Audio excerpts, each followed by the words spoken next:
Bienvenue dans le podcast Entrevoix. Je m'appelle Sonia Hiver, je suis artiste, exploratrice d'imaginaire, chercheuse de résonance et pour ce premier épisode, j'ai voulu mettre à l'honneur une femme artiste. María de los Remedios Alicia Rodríguez Varro y Arangoa, ou plus simplement son nom d'artiste, Remedios Varro.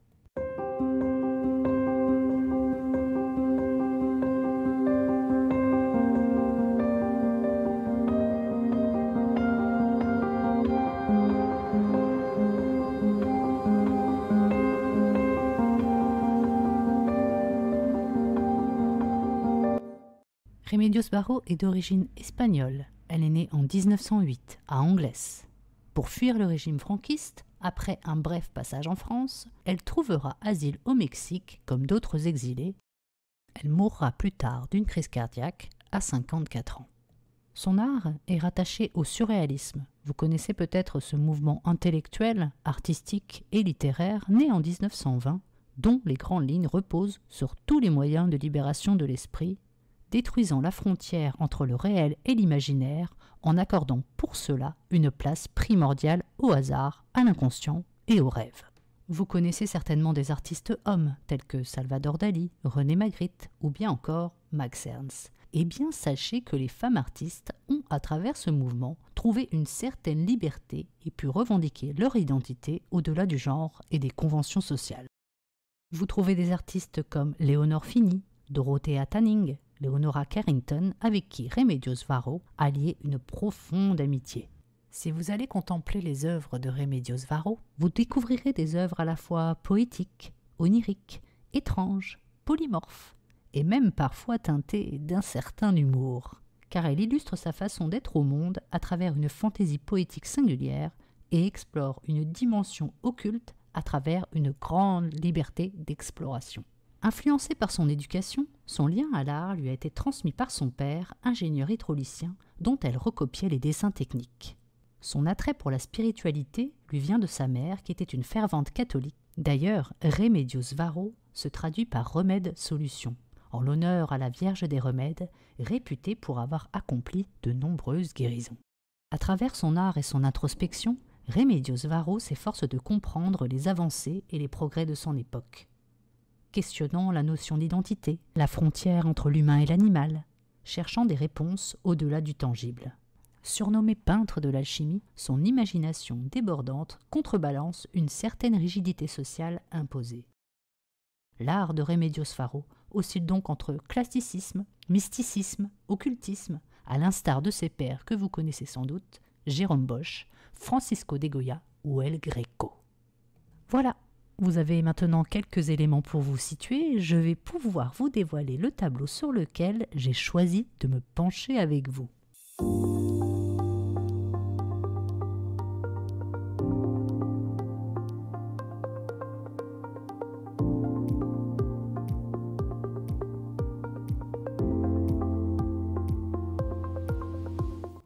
Vous l'avez peut-être déjà ressenti, mais certaines œuvres ont une résonance particulière, plus ou moins profonde selon les moments, et en ces temps difficiles, le tableau naître à nouveau, renaître, peint en 1960, a été pour moi une évidence. Ce tableau, comme l'œuvre de Remedios Varro, est une énigme, à travers laquelle l'artiste parsème des indices dont nous devons chercher les différentes clés. Petite anecdote d'ailleurs, Madonna fait référence entre autres au tableau et à l'univers de Remedios Varro dans le clip de sa chanson Bedtime Story. N'hésitez pas à faire pause pour aller jeter un œil. Ce petit écho est important à souligner et démontre bien l'originalité et l'attrait de son art qui, j'espère, réussira à vous convaincre d'aller admirer de plus près son talent. Plantons le décor. Le tableau ouvre sur une pièce au mur rouge-orange. Le sol est composé d'un carrelage en forme de triangle marron et beige qui dessine comme les lignes d'une maison avec au centre un guéridon sur lequel est posé un calice. Notons que nous parlions tout à l'heure de son père, qui lui a transmis son attrait pour le dessin technique. On retrouve bien ici la précision des traits, des formes géométriques et de la représentation de l'espace. Dans ce tableau, la nature reprend ses droits. Les murs ressemblent aux écorces d'un arbre dont quelques branches pénètrent à l'intérieur des entrées ouvertes. L'herbe commence à pousser sur le plafond et à recouvrir petit à petit le carrelage. Ici, Nous sommes à la frontière entre le rêve et l'éveil, entre l'inconscient et le conscient, à la fois dedans et dehors. L'intérieur et l'extérieur cohabitent de façon indistincte. Nous sommes plongés autant au cœur d'une forêt obscure que dans une habitation. En arrière-plan, dans la nuit noire ébène, je dirais même dantesque, des arbres, il me semble être des peupliers, sont mis en lumière par l'éclat de la lune. Cette lune que l'on voit par le plafond qui s'ouvre en forme d'oiseau aux ailes déployées. Et puis au centre, cette femme qui surgit, transperçant la paroi. Elle n'a pas pris l'escalier que l'on voit sur la gauche, non, trop pressée de trouver la sortie d'un labyrinthe de pensées et de forces extérieures. Son visage et son corps rayonnent. Ses yeux de feu sont hypnotisés par le reflet immaculé du croissant de lune baignant dans l'eau turquoise du calice. Cette femme est nue, elle est retournée à l'état sauvage et n'est pas sans rappeler la déesse de la chasse et protectrice des animaux, Artémis pour les Grecs ou Diane pour les Romains. N'est-elle d'ailleurs pas dans son élément, là, au milieu de la forêt, baignée par la lumière lunaire? Elle traverse les parois de la matrice rouge, rouge comme le sang versé à sa naissance, rouge comme celui qui coule après une bataille acharnée.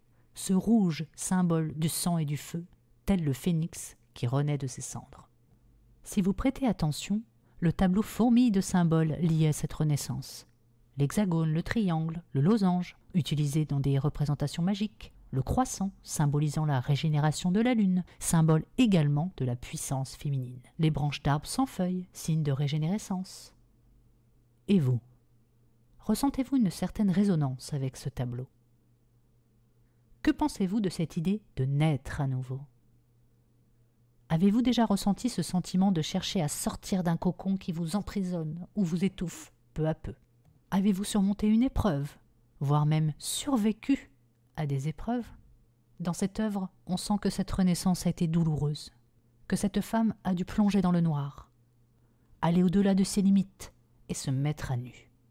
Vouloir renaître, c'est ressentir cette douleur d'être pris au piège dans les filets de ses ruminations, de trébucher de nombreuses fois dans les branches de ses angoisses, de tomber dans des puits de pleurs sans fin, de se scarifier de pensées clandestines, d'être même effrayé par les échos de ses propres cris.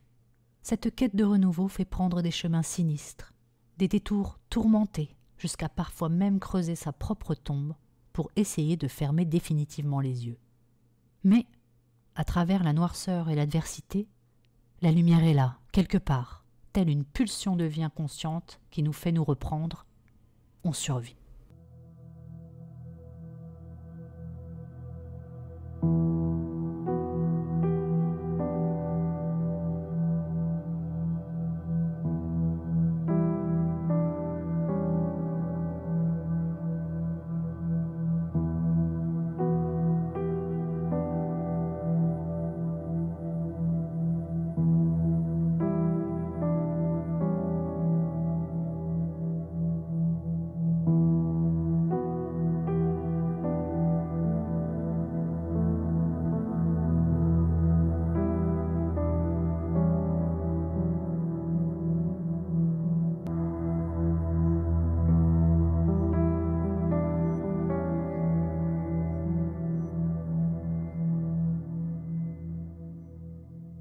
Comme je l'ai déjà évoqué auparavant, la spiritualité tient une place importante pour Remedios Varo. Et peut-être pour vous aussi, si vous êtes croyant, car vous avez sans doute pensé au fait que renaître renvoie à une transformation spirituelle profonde, enseignée par exemple par la vie de Jésus-Christ, qui, comme tout chrétien, doit se repentir de ses péchés, recevoir le baptême, accueillir l'Esprit Saint, croire en la grâce et la grandeur de Dieu. Tout ce processus pour atteindre le royaume de Dieu et pour pouvoir passer de l'être physique imparfait à un être spirituel immortel après être né de nouveau. Mais, que l'on soit croyant ou non, la puissance du titre et la symbolique de ce tableau donnent une dimension supérieure bien au-delà de l'être de chair et d'os. Car, grâce à ces différentes ressources, que ce soit donc Dieu, l'espoir, la confiance, l'intuition, l'amour, l'amitié, ces guides se transforment en lumière intérieure. À mesure des épreuves de vie, de nos expériences, de notre sagesse acquise ou de notre discernement, on s'éprouve, on se confronte, on souffre, mais on se sent vivant. Alors on chemine, parfois on se réinvente, on se renouvelle, car nous ne sommes pas condamnés à rester une représentation fixe, une image. Renaître est un cycle de métamorphose au gré des visions de nous-mêmes, des autres et du monde qui se renouvellent. Un aller-retour intérieur et extérieur comme ce tableau qui nous permet de transcender notre existence. Pour finir dans cette immersion dans le tableau de Remedios Varo, je vous suggère une chanson qui pour moi est un écho parfait à cette exploration sensorielle et visuelle de cette œuvre. Il s'agit de la chanson Moon de l'artiste islandaise Björk et de son clip indissociable de son univers psychédélique et fantastique. Vous trouverez bien sûr toutes les références et les liens dans la description du podcast. Voilà, le premier épisode du podcast Entrevoix arrive à son terme. Je vous ai donné une vision et une interprétation de ce tableau. S'il vous inspire, s'il vous parle, n'hésitez pas à me le faire savoir par le biais des différents réseaux, Instagram, Twitter, LinkedIn, ou vous pouvez même rejoindre le groupe Facebook Entrevoix et sa communauté pour échanger, partager vos mots, vos émotions, votre poésie, bref, toute votre créativité en lien avec cet épisode et pourquoi pas vos expériences de renaissance. J'y rajouterai d'ailleurs certains de mes travaux qui évoquent ce sujet de renaissance. On se retrouve donc bientôt sur les réseaux et plateformes d'écoute et en attendant, je vous souhaite de belles résonances. À très vite pour un nouvel épisode.